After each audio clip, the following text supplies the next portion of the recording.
Inside the Beltway, all across this country, people are driving, they're on airplanes, they're on railroads, and they are all overseen in whole or part by the Department of Transportation. I'm joined now by the Secretary of that department, Secretary Elaine Chao. Madam Secretary, good morning. Great to have you on the program. Thank you so much for having me. I'm a great fan. Oh, thank you. I appreciate that. Now, you are in a position of regulating trucks, airplanes and airports, trains, highways. I want to walk through them all, but I want to start with a preliminary question. I don't know how this country is ever going to stand back up its transportation system without liability protection for the people who operate it. Are you hearing that from the people that you regulate, the airlines and the trucking companies, that they need to be protected from the plaintiff's lawyers bar? I do. I think that's I think that's an important point because I think there will be some hesitation, some concerns about coming back to work, and there will be some workers who have to come back because they're essential. And so I think there can be a great deal of concern about litigation. I do hear that quite a bit. So I think that's the number one priority because we cannot, I will make this as a statement, then ask your comment. We cannot stand the economy back up unless the transportation infrastructure is functioning at near to 100%. You agree with me, Secretary Chao? Absolutely, because the transportation systems of our country are critical to our nation's economy. I mean, they are responsible for basically keeping the supply chain moving, which allows store shelves to be restocked for medical equipment and supplies to go from where they need to go. And, you know, the supply chain, who would have thought that would be on everyone's concern and mind these days?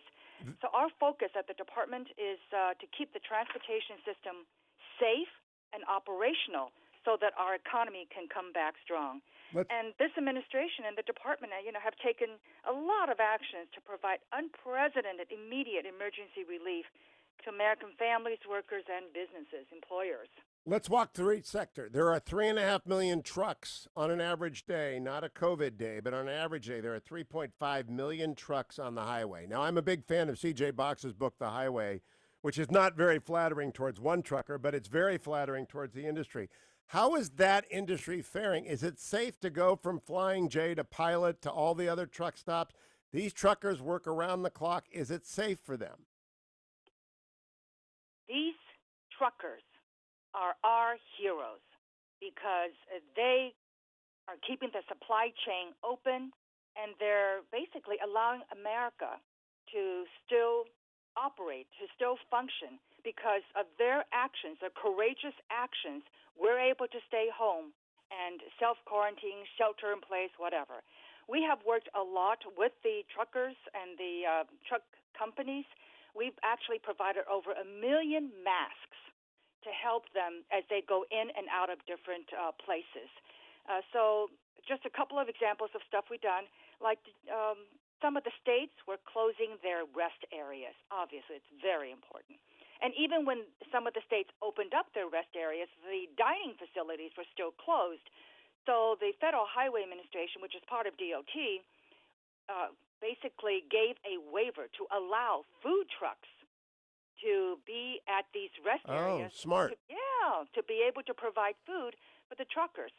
Also, recently, a while ago, there was some talk about quarantining New York City, that there had to be a 14-day quarantine for people going into New York City. And obviously, that would not work for truckers.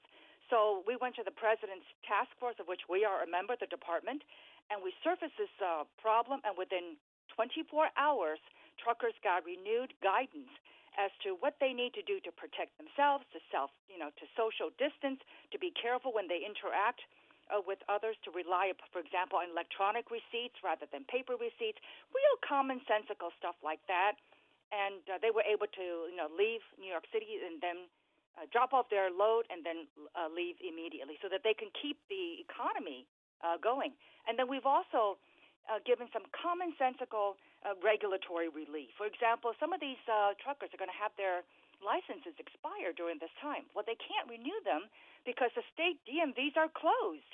Also, there'll be like learner's permit, commercial driver's license learner's permit that requires a commercial driver license holder to sit next to them as they drive. But, these are, so we've provided a third, basically temporary waiver, until June 30th. These are very commonsensical. They do not compromise safety, but they keep the wheels, these big truckers going so that they can help the rest of us.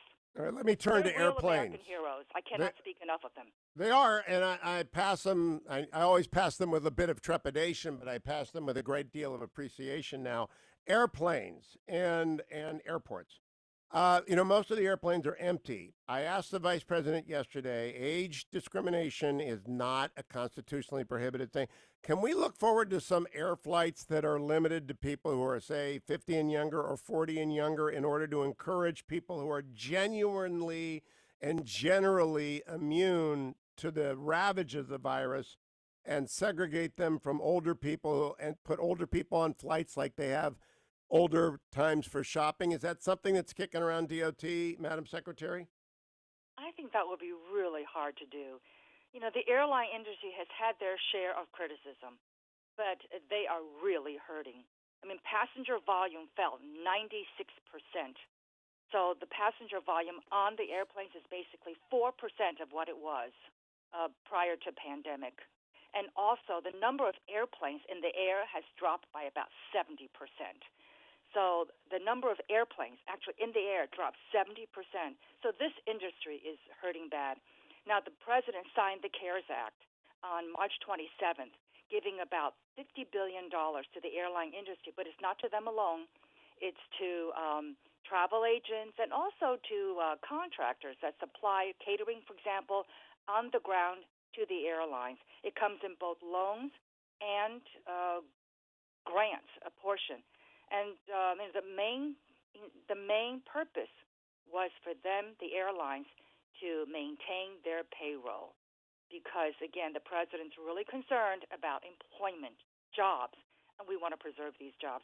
So when I said that the president provided unprecedented immediate emergency relief, to the transportation system, basically American tax dollars have been responsible for $86 billion to the transportation industry. But when I go back to flights that are age restricted, it seems to me that would help them because I think a lot of people want to fly, but they don't want to fly in a mixed crowd. Seniors don't want to fly with young people.